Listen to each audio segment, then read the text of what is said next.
நீங்கள் தனியார் பள்ளிக்கூடத்தில் வேலை பார்க்கக்கூடிய டீச்சராக இருந்து உங்கள் சர்டிஃபிகேட்டை ஸ்கூலில் பிடிச்சி வச்சுக்கிட்டு பணம் கட்டினா தான் அந்த சர்டிஃபிகேட் கொடுப்பேன் அப்படின்னு சொல்கிறாங்களா? இந்த வீடியோவை நீங்கள் முழுமையாக பாருங்கள். திருநெல்வேலியிலேருந்து ஒரு இளம் வழக்கறிஞர் திரு முத்து சுப்பையன் அவர்கள் எனக்கு ஃபோன் பண்ணுறாங்க. அவருடைய நேம், ஃபோன் நம்பரும் மேலே போட்டிருக்கேன். அவர் ஒரு கிளையண்ட்டுங்க. அந்த கிளையண்ட் யாருன்னா ஒரு டீச்சர். திருநெல்வேலியில் ஒரு பாப்புலர் பள்ளிக்கூடம். அந்த பள்ளிக்கூடத்தில் அவங்க ட்ரெயினியாக சேர்றாங்க. சம்பளம் வாங்கிட்டு இருக்காங்க. 2-3 மாதம் போகுது. ஒரு ஆக்சிடெண்ட்டில் அவங்களுக்கு இடது காலில் அடிபட்டுடுது.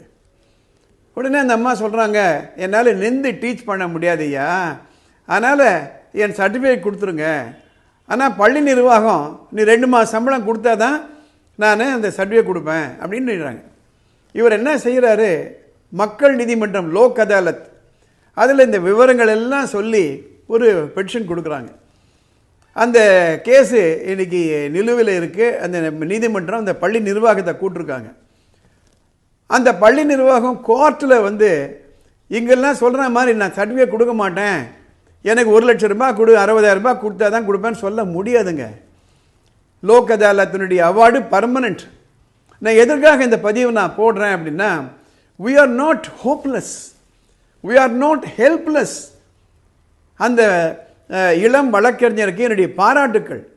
இது போன்றுதான் வழக்கறிஞர்கள் அந்தந்த ஊரில் இருக்கக்கூடிய டீச்சர்களுக்கு குரல் கொடுக்கணும்.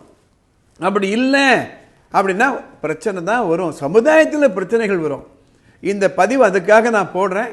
உங்களுக்கு உரிமை சம்பந்தப்பட்ட பிரச்சனைகள் இருந்தனா மேலே ஒரு நம்பர் போகுது, அந்த நம்பருக்கு மெசேஜ் அனுப்புங்க. அந்த மெசேஜை படிச்சுட்டு என்னுடைய அடுத்த எபிசோடில் அதை பற்றி நான் கவர் பண்ணுறேன். இந்த சேனலுக்கு சப்ஸ்கிரைப் பண்ணுங்கள்.